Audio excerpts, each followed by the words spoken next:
Hello everyone, আজকে explain করব লাভ next ডোর episode 14। যারা আগের এপিসোডগুলো দেখোনি তাদের জন্য ডেসক্রিপশন বক্সে লিংক দেওয়া আছে, চাইলে দেখে আসতে পারো। ভিডিও এর শুরুতেই দেখি দুইজনের মধ্যে তর্ক বিতর্ক হয় আর রিউ রেগে বাসায় চলে যায়। সিয়ংহু বলে মনে হয় আমার একটু বেশি সাহস হয়ে গিয়েছে। পরের দিন সকালে সিয়ংহু নিচে আসলে তার আম্মুকে রেডি হয়ে অনেক জিনিস নিয়ে বাইরে যেতে দেখে। জিজ্ঞেস করলে বলে আমি তোমার আব্বু আর রিউর আব্বু আম্মু মাউন্টেনে ঘুরতে যাচ্ছি। অন্যদিকে রিউর বাসায়ও তার আব্বু আম্মু রেডি হয়ে বিজি ছিল, আর ডংজিনও তার ফ্রেন্ডদের সাথে ঘুরতে চলে যায়। এরপর তারা সবাই মাউন্টেনের উদ্দেশ্যে বের হয়। এদিকে রিউর মুড ভালো ছিল না, কারণ ফাইটে হওয়ার পর সিয়ংহু এখনো তাকে কল করেনি। এরপর দেখি দানহু সিয়ংহুর সাথে দেখা করতে আসে আর বলে সে এইবার কনস্ট্রাকশন ওয়ার্কার্সদের নিয়ে আর্টিকেল লিখতে চায়, তাই সিয়ংহু যেন তাকে হেল্প করে তার কনস্ট্রাকশন সাইটের ওয়ার্কার্সদের সাথে কথা বলতে। এদিকে রিউও ময়ূমকে বলে কাল তার সাথে যা যা হয়েছে। ময়ূম তাকে সাজেশন দেয় যেন সে এইসব পাস্টের ব্যাপারে জানতে না চায়। এরপর ময়ূম স্টোরে যায় আর সেখানে দানহুর সাথে তার দেখা হয়। সে তার কোক খুঁজছিল, যেটা লাস্ট পিস দানহু অলরেডি নিয়ে নিয়েছে। দানহু তাকে সেটা দিতে চাইছিল, কিন্তু ময়ূম বলে না, সমস্যা নেই, তুমি এটা রেখে দাও। রাতের বেলা রিউ একা ভালো লাগছিল না, তাই সে বাইরে হাঁটতে বের হয়। রাস্তায় তার সিয়ংহুর সাথে দেখা হয়, যে রাস্তার বিড়ালদের খাবার দিচ্ছিল। এরপর তারা একসাথে বসে অনেকক্ষণ গল্প করে, এতে তাদের রিলেশন আবার নর্মাল হয়। রিউ তাকে বাসায় ডিনারে ইনভাইট দেয়। এরপর বাসায় এসে তারা খাবার খায়। রিউ তাকে সরি বলে কাল এত রেগে যাওয়ার জন্য। সিয়ংহো তাকে সরি বলে কাল রুড হওয়ার জন্য। এরপর তারা খাবার খেয়ে কমিক্স পড়তে রিউর রুমে আসে। এরপর কমিক্স বুক নিয়ে বলে চলো নিচে যেয়ে পড়ি। রিউ বলে কেন, রুমে কি হয়েছে? সিয়ংহু বলে আমার আনহেলদি চিন্তা ভাবনা মাথায় আসছে। রিউ বলে আমার আনহেলদি ফুডই ভালো লাগে জানোই তো। এতে সিয়ংহু রিউকে কিস করে নেয় আর তাদের একটা রোমান্টিক নাইট স্পেন্ড হয়। পরের দিন সকালে সিয়ংহু তো বিশ্বাসই করছিল না তারা একসাথে নাইট স্পেন্ড করেছে। রিউ জানায় সেও তার সাথে স্পেশাল ফিল করেছে। তখন তারা রিউর আম্মু আব্বুর সাউন্ড শুনতে পায়, যারা বাইরে থেকে একটু তর্ক করতে করতে আসছিল। রিউ আর সিয়ংহু তাড়াতাড়ি নিচে এসে কমিক্স পড়তে লাগে। রিউর আম্মু সিয়ংহুর প্যারেন্টসকে ডাকতে বলে। এরপর তারা সবাই একসাথে ব্রেকফাস্ট করে। ব্রেকফাস্ট শেষে তারা দুইজন রিউর রুমে আসে। সিয়ংহু তাদের ডেটের ব্যাপারটা বলে দিতে চাইছিল, কিন্তু রিউ মানা করে, বলে আরো পরে বলতে। এইদিকে ডংজিনের বিজনেস একদমই ভালো যাচ্ছিল না, তার প্রোটিন পাউডারের অর্ডারই আসছিল না। এরপর দেখি রিউ সিয়ংহুর অফিসে আসে কুকিং প্র্যাকটিস করতে, আর সিয়ংহু তার সাথে রোম্যান্স করার ট্রাই করে। তখন মিয়ং সেখানে চলে আসে, এতে তারা দুইজন লুকিয়ে পড়ে। মিয়ং সেখান থেকে সবজি রেখে সেগুলো ফ্রিজে রেখে দেয়। মিয়ং চলে গেলে তাদের রোম্যান্স কন্টিনিউ হয়। সকাল সকাল ময়ূম আর তার আম্মু কোথাও যাচ্ছিল।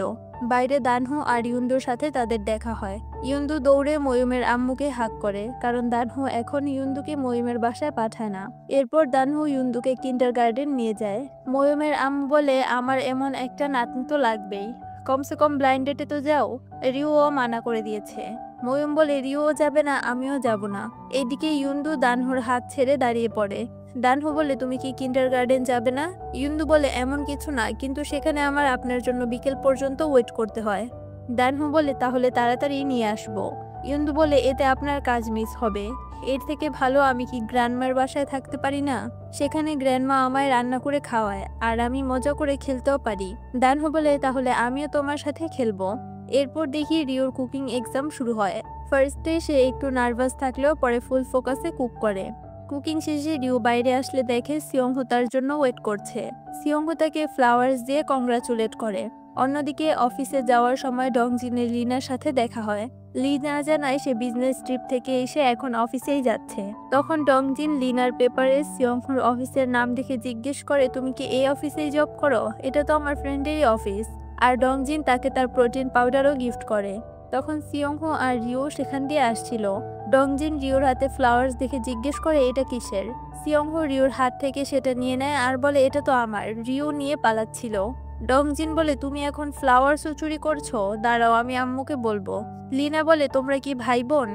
রিও বলে হ্যাঁ, কিন্তু তুমি ডংজিনকে কিভাবে চিনো? ডংজিন বলে লিনা সেই জিমেই যেত যেখানে আমি জব করতাম। এরপর ডংজিন সিয়ংহুর অফিস দেখতে আসে। তখন লিনা জানায় সে যে প্রোটিন পাউডারটা প্রমোট করছে এটা এখনো ভেরিফাইড না। এরপর দেখি রিউ ডংজিনকে নিয়ে বাসায় আসে আর তার প্যারেন্টসকে প্রোটিন পাউডারের কথা জানায়। তার আম্মু জিজ্ঞেস করে সে কি জানতো না এই ব্যাপারটা। ডংজিন জানায় সে জানতো না। তার আম্মু এবার রেগে যায় আর ডংজিনকে অনেক কথা শোনায় 30 বছর এসেও জবলেস থাকায়। তখন ডংজিনও কান্না করে দেয় আর বলে আমিও সিস্টার রিউর মতো জব করতে চাই, আমিও সাকসেস হয়ে টাকা ইনকাম করতে চাই, রিউর মতো স্পেশাল হতে চাই, কিন্তু আমি সত্যি প্রোটিন পাউডারের ব্যাপারে কিছুই জানতাম না। এরপর ময়ূম আর ডানহুকে দেখি রাস্তায় তাদের দেখা হয়। ময়ূম তাকে জিজ্ঞেস করে সে কি ময়ূমকে পছন্দই করে না। ডানহুও বলে দেয় সে তাকে পছন্দ করে না। এতে ময়ূম স্যাড হয়ে চলে যায়। এরপর ডংজিন সব কাস্টমারদের কল করে মাফ চায় আর তাদের টাকাও রিফান্ড করে দেয়।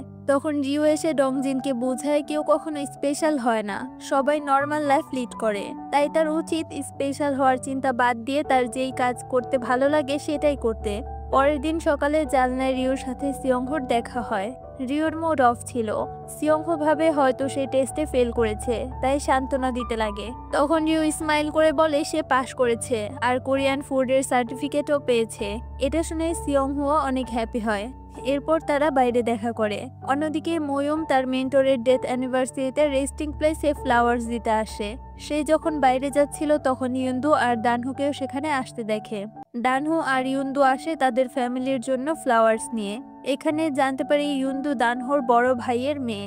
ডানহু তার ভাই ভাবিকে বলে ইউন্দু এখন অনেক বড় হয়ে গিয়েছে, তাই ওর জন্য আপনাদের আর টেনশন করতে হবে না। তাছাড়া আমি সব সময়ই তার পাশে থাকবো আর খেয়াল রাখবো। এরপর তারা সেখান থেকে যাওয়ার সময় ময়ূম তাদের সামনে চলে আসে, কারণ সে লুকিয়ে সব কথাই শুনেছিল। ময়ূম তাকে সরি বলে তাদের কথা এভাবে শোনার জন্য। ডানহু জানায় তার ফ্যামিলি একটা ট্রিপে গিয়েছিল, কিন্তু স্টোরি কভারের জন্য সে তাদের সাথে যেতে পারেনি। আর সেই ট্রিপে একটা অ্যাক্সিডেন্টে আমার ভাই ভাবি আম্মু আব্বু সবাই মারা যায়, শুধু ইউন্দু বেঁচে যায়। ময়ূম ডানহুকে এত ইমোশনাল দেখে হাগ করতে চায়, কিন্তু ডানহু বলে এখন এইসব করতে হবে না। এরপর দেখি রিউ বড় বড় রেস্টুরেন্টে কুকিং এর জন্য অ্যাপ্লাই করে। অন্যদিকে সিয়ংহুর বেস্ট আর্কিটেকচারের রিওয়ার্ড নেওয়ার জন্য ইনভিটেশন আসে। এদিকে সব আম্মুরা মিলে একটা ট্রিপে যাওয়ার প্ল্যান করছিল। এরপর রিউর আম্মু তার হাজবেন্ডকে ট্রিপের ব্যাপারে জানাতে আসে। তখন সে দেখতে পায় তাদের রেস্টুরেন্টে কোনো কাস্টমার্সই নেই। তখন ডেলিভারি ম্যান জানায় পাশে একটা নতুন রেস্টুরেন্ট ওপেন হয়েছে আর সব মানুষ আজকাল সেখানেই যায়। এতে রিউর আম্মু ট্রিপের ব্যাপারটা তার হাজবেন্ডকে জানায় না। অন্যদিকে রিউ কুকিং ক্লাসের ফ্রেন্ডসরা বড় বড় রেস্টুরেন্টে জব পেয়ে গিয়েছে। সেটা সেলিব্রেশন করতে রিউকেও তারা ইনভাইট করে, কিন্তু রিউর এখনো কোথাও জব হয়নি। এরপর সিয়ংহো রিউকে তার অফিসে ডাকে আর জিজ্ঞেস করে সে কি নেক্সট উইক ফ্রি থাকবে। রিজন জিজ্ঞেস করলে বলে বেস্ট আর্কিটেকচার অ্যাওয়ার্ডের জন্য একটা সেলিব্রেশন হবে, সেখানে আমায় অ্যাওয়ার্ড দেওয়া হবে। এটা শুনে রিউও অনেক হ্যাপি হয়। সিয়ংহো জানায় সে রিউর সাথে সেখানে যেতে চায়, কিন্তু রিউ বলে সে যেতে পারবে না, কারণ সেখানে অনেক মানুষই থাকবে। এতে সিয়ংহো স্যাড হয়। অন্যদিকে ডংজিন তার পুরনো জিম সেন্টারের বাইরে ঘুরঘুর করছিল, বসের সামনে যাওয়ার সাহস পাচ্ছিল না। তখন বাইরেই বসের সাথে তার দেখা হয় আর বস তাকে ভিতরে ডাকে। ডংজিন সরি বলে আর বলে সে এই ভুল আর কখনোই করবে না। এতে বস তাকে আবার জব দেয়। এদিকে রিউর একটা মেইল আসে, কিন্তু সেটা তার রিজেকশনের ছিল। এরপর সে জুনের দেয়া পেপারসগুলো দেখতে লাগে, যেখানে লস অ্যাঞ্জেলেস কুকিং স্কুলের অ্যাডমিশনের ব্যাপারে লেখা ছিল। কিছুক্ষণ পর সিয়ংহো রিউর সাথে দেখা করতে আসে। রিউর আম্মু জানায় রিউ তার রুমেই আছে। রুমে এসে সিয়ংহো রিউকে পায় না, তাই তার রুম গুছাতে লাগে। তখন সে টেবিলে জুনের দেয়া পেপারসগুলোও দেখতে পায়। সিয়ংহো জিজ্ঞেস করে সে এখনো এই পেপারস কেন রেখেছে। রিউ বলে সে এই ব্যাপারে বাইরে যেয়ে কথা বলতে চায়। বাইরে এসে সিয়ংহো জিজ্ঞেস করে তুমি কি আবার আমায় ছেড়ে অ্যাব্রড চলে যাবে। রিউ জানায় কোনো রেস্টুরেন্ট থেকে তার জন্য জবের অফার আসেনি, তাই সে কুকিং স্কুলের ব্যাপারে রিসার্চ করছিল। সে তার সাথে ইভেন্টে যেতে চায়নি এজন্যই, যেন রিউর জন্য কারো সামনে সিয়ংহোকে নিচু হতে না হয়। সিয়ংহো বলে তুমি কি করো সেটা আমার কিছুই আসে যায় না, তুমি আমার এটাই বেশি। রিউ তাকে থ্যাঙ্কস বলে আর 1 সপ্তাহের জন্য তাকে একা ছেড়ে দিতে বলে। এরপর সে চলে যায়। এদিকে ময়ূম একটা স্টোরের সামনে বসে অনেক ড্রিঙ্কস করে আর ড্রাঙ্ক হয়ে যায়। তখন ডানহো তাকে দেখতে পায় আর বাসায় যেতে বলে। ময়ূম তাকে বলে তুমি ম্যাড ফ্ল্যাটম্যান কেন হচ্ছ না, তুমি সবার জন্য এত ভালো, তাহলে আমার জন্য ভিলেন কেন। ময়ূম তাকে কিস করতে যায়, কিন্তু তার কাঁধেই শুয়ে পড়ে। ডানহো কাঁধে করে ময়ূমকে বাসায় নিয়ে আসে। তখন ময়ূমের আম্মু এটা দেখে ডানহুকে থ্যাঙ্কস আর সরি বলে। তার আম্মু বলতে লাগে ময়ূম এখনো বাচ্চাদের মতোই করে, হয়তো আমি ওকে ঠিক মতো বড় করতে পারিনি, কোনো ছেলেই ওকে এভাবে অ্যাকসেপ্ট করবে না। দানু বলে, আপনি ওকে অনেক ভালো মতোই বড় করেছেন, আর আমি ময়ূমকে অ্যাকসেপ্ট করতে চাই। এটা শুনে ময়ূম আর তার আম্মু দুইজনই শক হয়ে যায়। পরের দিন সিয়ংহো রিউকে কল দিতে চায়, কিন্তু রিউ তাকে 1 সপ্তাহ একা ছেড়ে দিতে বলেছে, তাই কল দেয় না। অন্যদিকে রিউ রান্না করছিল, কিন্তু খাবারের টেস্ট ভালো লাগছিল না। সে বারবার মোবাইল চেক করতে লাগে, হয়তো সেও সিয়ংহোকে মিস করছে। পরের দিন সকালে ডংজিন সব প্রোটিন পাউডার ফেলে দিচ্ছিল। সে রিউকে সরি বলে সব সময় ভুল করার জন্য, আর প্রমিস করে সে তার আম্মুর সব টাকা একদিন ফিরিয়ে দিবে। এরপর সিয়ংহোকে দেখি যে কনস্ট্রাকশন সাইডে যায়। তখন রিউর কল আসলে সে একটা জায়গায় দাঁড়ায় কথা বলতে, আর উপর থেকে কিছু একটা তার উপর এসে পড়ে। পরের সিনে রিউকে কান্না করতে করতে হসপিটালে দেখি যে সিয়ংহোকে খুঁজছিল। সিয়ংহোকে দেখে সে অনেক ইমোশনাল হয়ে যায়। সিয়ংহো জানায় সে বেশি ব্যথা পায়নি। রিউ তাকে আই লাভ ইউ বলে, আর সরিও বলে কাল তার সাথে ওইভাবে কথা বলার জন্য। সিয়ংহো তাকে হাগ করে আর কান্না করতে মানা করে, আর বলে, আমি জানতাম আমার কিছু হলে তুমি নিশ্চয়ই আসবে, তাই আজ ব্যথা পেয়েও আমি হ্যাপি ছিলাম। আর এই এপিসোডটা এখানেই শেষ হয়। এক্সপ্লেনেশন ভালো লাগলে অবশ্যই ভিডিওতে একটা লাইক করে দিও। চ্যানেলে নতুন হলে সাবস্ক্রাইব করে পাশে থাকার অনুরোধ রইল।